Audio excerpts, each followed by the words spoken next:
Welcome to our second unit in recording financial transactions. And our second unit talks about assets, liabilities, and accounting equation. Remember, in the first unit, we have talked about business transactions and documents involved or documentation. So in the second unit, we are going to look at assets, liabilities, and what is known as accounting equation. So in this unit, we are going to focus on, number one, what are assets and liabilities. Number two, the accounting equation. Number three, accounts payables and receivables. Number four, double entry bookkeeping concept. And number five, what we call capital and revenue expenditure. However, double entry, we had already looked at it in chapter number 1. So let's go to the first item under our introduction. So we need to define, when preparing financial statements, there is what we call elements of financial statements. There are 5 elements of financial statements that will enable you prepare financial statements. We have number 1, what we call assets. Number 2, what we call liabilities. Number 3, what we call capital. Number 4, what we call income. And number 5, what we call expenses. If we start with assets, assets are what the business owns. The resources owned by the business. So an asset is an item belonging to the business and used in the running of the business. Assets are of 2 types. When we have an asset that takes a period more than 1 year, we own it for a period more than 1 year, it is called non-current assets. Sometimes it's called fixed assets. But if we have an asset that we own up to 1 year, does not exceed 1 year, we call it a current asset. So assets can either be non-current or current. Assets are what we own, resources we own in the business. The opposite of that is called liabilities. So liabilities are what we owe others, our obligations to other people, what we are supposed to pay another person. So liabilities are the sums of money owed by the business to outsiders.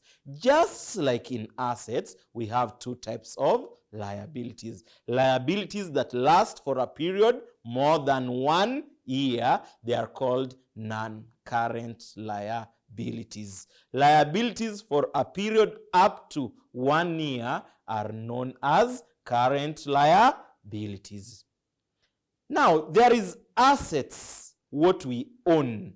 Liabilities, what we owe others. Now let's look at owner's contribution to the business. What the proprietor, what the owner contributes to the business is known as capital. So what is capital? Capital is an investment of money with the intention to earning some return. Why do we contribute money to the business? With the expectation that at the end of a certain period of time, we will get a return in form of a profit. So in that case, that is what we call capital. Capital is owner's contribution. On the other hand, now number 4, we have what we call income. Income is the money we receive in the business. Money we receive. The receipts, if you make a sale, you will receive some money. If you dispose some non-current asset, you will receive some money. That is called income. Although there is a detailed definition of income as increase in economic benefits in the form of inflows, increase in assets, or reduction in liabilities, resulting into increase in equity apart from owner's contribution. But what you need to know is just equity is money that flows. Income is money that flows into the business. Finally, the last element is called expenses. Expenses are now what goes out of the business. For example, if you pay rent it's an expense. However, we have a book definition of what expenses are. Expenses are decrease in economic benefits in the form of outflows, decrease in assets, or increase in liabilities, resulting to decrease in equity apart from distribution to owners. So what are expenses? What goes out of the business? Now, in order to do business, there is what we call accounting equation. Now, normally in an accounting, a business has got what we call assets. Assets is what the business owns. But these assets were from a certain source. It was from owner's contribution. So the owner contributes so that we have assets. So assets should be equal to owner's contribution, which is capital. So assets, what you own, should be equal to the capital. But as the business grows, we expand, we need to get resources from other people. Resources generated from other people are called now liabilities. So in this case, other persons who are not owners of the farm may also finance the assets of the business. So what you owe others, if other people contribute, it is called liabilities. So an accounting equation is assets is equals to liabilities plus equity. Where there is equity, you can use capital. But equity includes capital, retained profits minus any drawings. Capital, retained profits minus any drawings. So an accounting equation, take note, is assets is equals to liabilities plus equities. Let's look at some few examples. How do we get this accounting equation? Remember, in an accounting equation, assets is equals to liabilities plus capital. Assets is equals to liabilities plus capital. So you are being asked, fill in the missing figures. So we have 40,000, liabilities is 0, capital will be 40. Why will it be 40? Assets should be equals to 0 plus what is missing there. So 0 plus what is missing to make it 40,000 is 40,000. So in this case, capital is 40,000. The next one, 60,000 is equals to 14,500 plus x. So what we need to do is minus this from that. So 60,000 minus 14,500. So in that case, we have 45,500 is what is missing there. The third one, 45 is equals to what is missing there plus that. So what will we have? 45,000 minus 2,500. 2,500. That gives us 24,500. So our liabilities are 24. The point is, assets is equals to liabilities plus capital. Next slide. Now, we have looked at accounting equation, and we have said in an accounting equation, assets is equals to liabilities plus capital. Now we need to look at what is a credit transaction. You remember in chapter 1, subtopic 2, we looked at types of business transactions. We said there are two major types of business transactions. Number one, cash transaction, when the payment or receipt is immediate. And number two, credit transaction, when the payment or receipt is deferred to a future date. So when the payment or receipt is in a future date, we have two types of credit transactions: accounts receivables and accounts payables. So let's start with accounts payables. Accounts payable is a person from whom her business has purchased an item. So when you buy from somebody, you need to pay that person. Before you pay him, you owe him. He becomes an accounts payable. Accounts payable is the person you owe. If you buy in credit, you have not paid. So that amount you owe the supplier is what is called accounts payables. So accounts payables, because you owe the supplier, it becomes a liability. It becomes a liability. The opposite of that is accounts payable. Sorry, accounts receivables. Now, accounts receivables is now what somebody owes you. If I sell to you in credit, you owe me money. You become my receivable. So because I expect to receive money from you, this receivable becomes an asset. So a receivable is an asset because I expect to receive some money from you in the future. We have looked at the concept of double entry in the previous topic. So double entry, what does the double entry concept tells us? For every transaction, there is a debit entry and a corresponding credit entry. So we need to look at some few rules in double entry. What are some of the rules that we have in double entry? Remember, we have 5 elements that we had listed.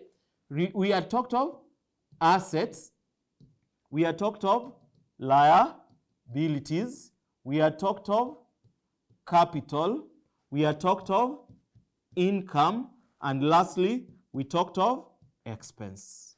So there is debit and credit, double entry. I've explained it in chapter number 1.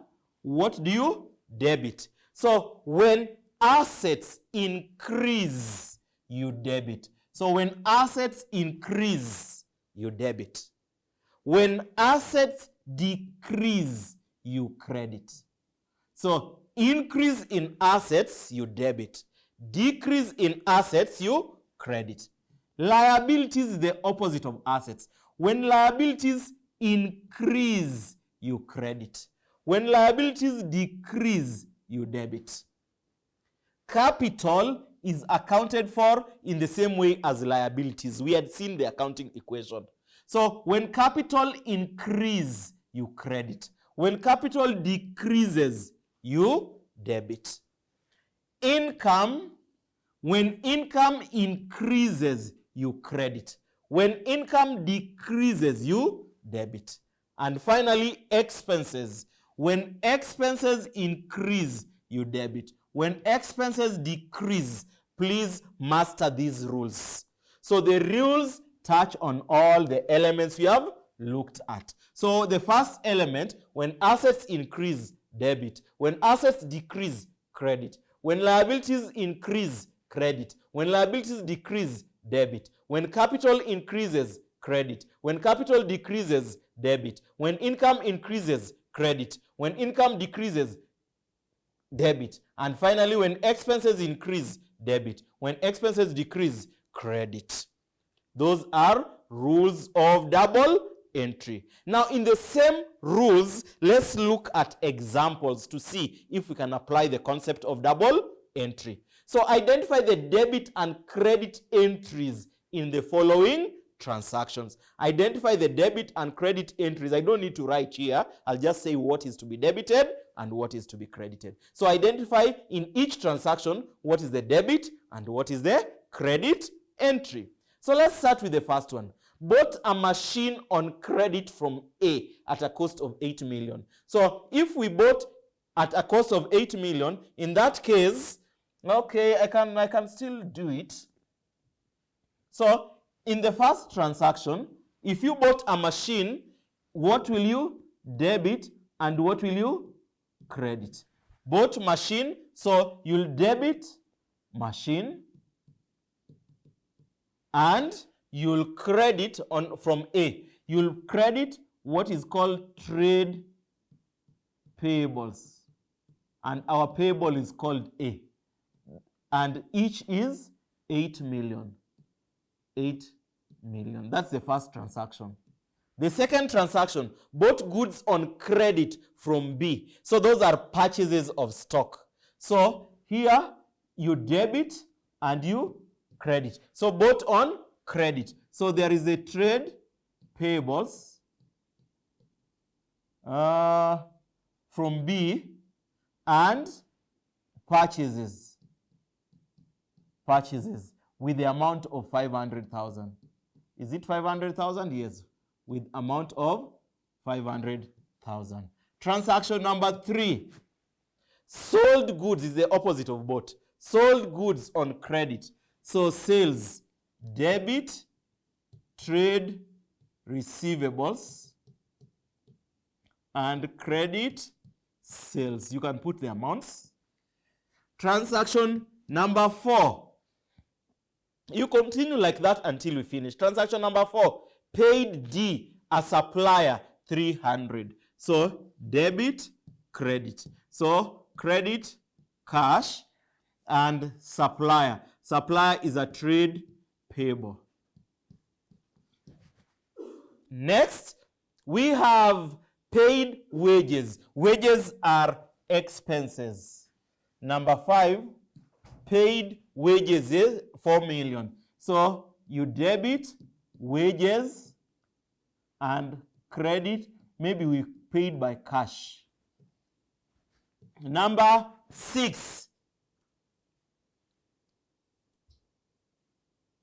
Okay, there is something I skipped there, but it's okay. Collected 1 from E, a customer. So when you collect from customer, I skipped that. When you collect from customer, you debit cash and you credit the customer account called E. And then you continue. The next one, G, received rent bill of 700 from landlord. G, received rent bill. So there is rent, debit rent, and credit the cash or credit the particular credit the particular account that you have there. And then paid rent of 700. So you debit. Oh, so this was to receive a bill. So when we received a bill, there will be something we are owing the landlord. And then now here, paid rent 700 to landlord. So when we pay rent, we credit cash, we debit rent or landlord. And lastly, paid insurance premium of 90. You debit insurance premium expense and you credit cash. So that is a double entry that we have. Now, our next item, as we try to wind up, is on what we call capital and revenue expenditure. These two terms are very common in financial accounting, capital and revenue expenditure. Let's start with capital expenditure. Capital expenditure is what you spend to acquire non-current assets or to improve their earning capacity.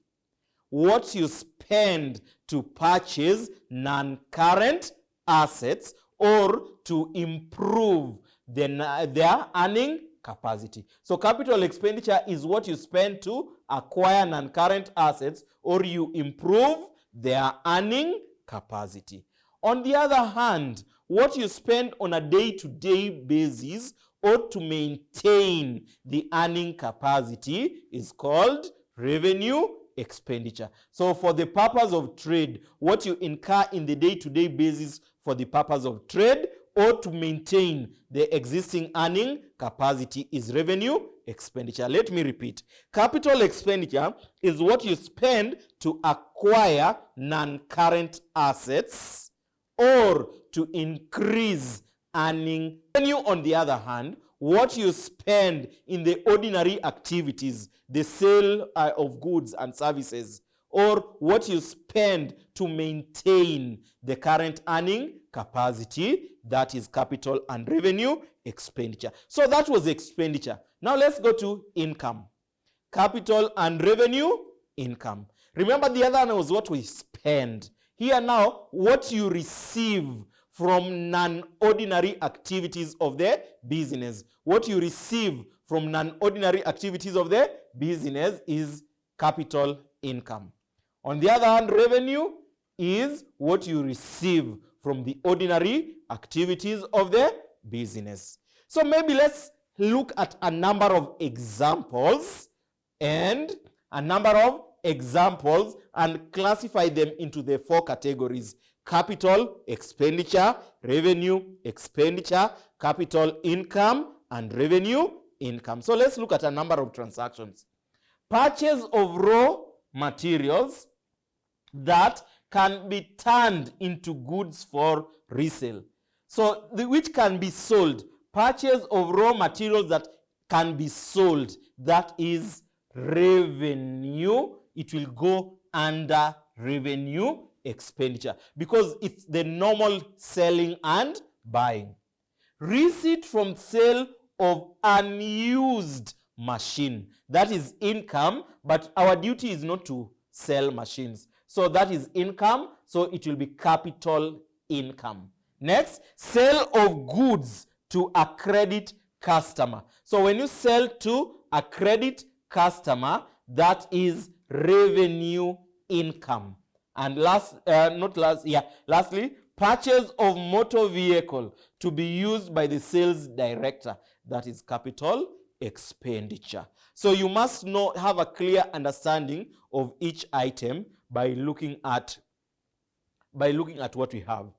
That brings us to the end of this topic, but there are a number of questions we need to focus on to enable us revise the topic. So we have 5 questions we are going to look at as we wind up on assets, liabilities, and accounting equation. The first question: the bookkeeper of a business makes the following entries in the books.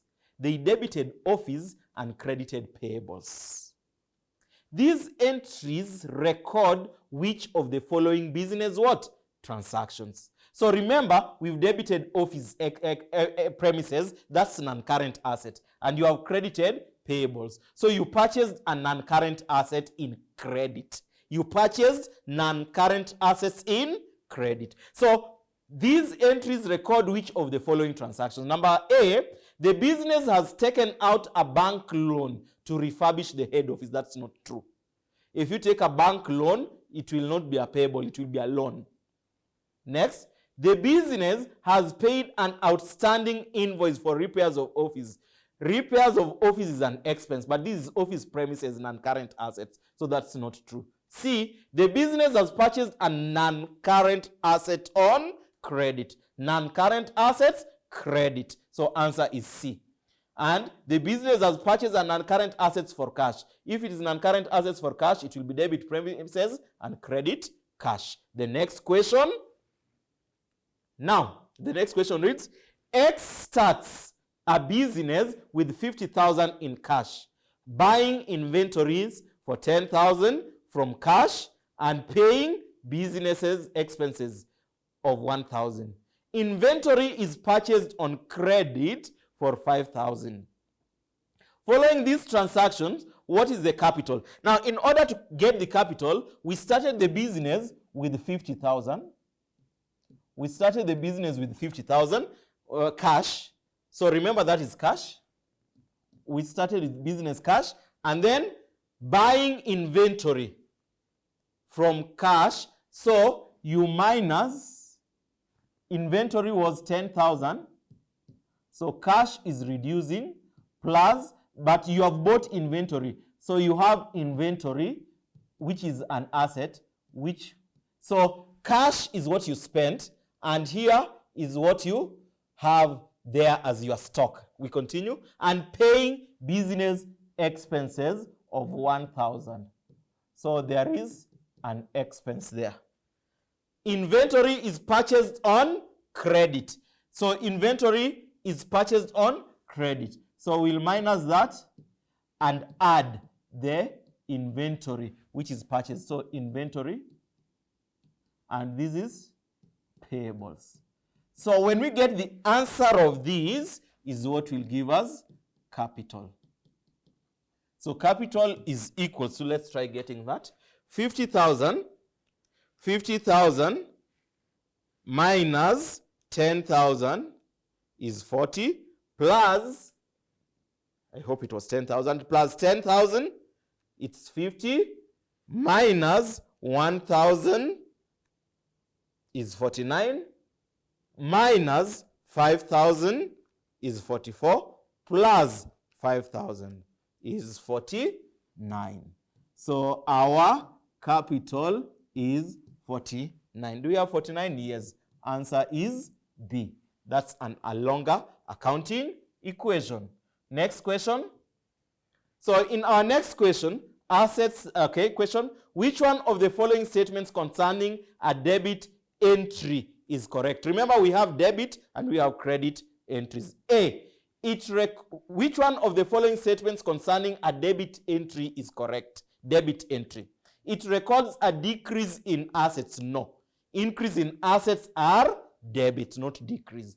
B, it records business expense. Yes.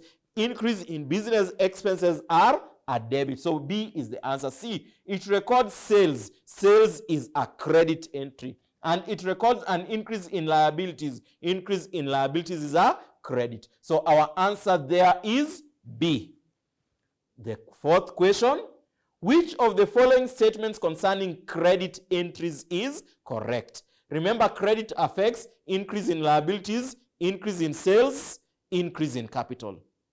Okay, so which one of the following statements concerning credit entries is correct? Credit entries record decreases in capital or liabilities. No, when capital or liabilities decrease, we debit.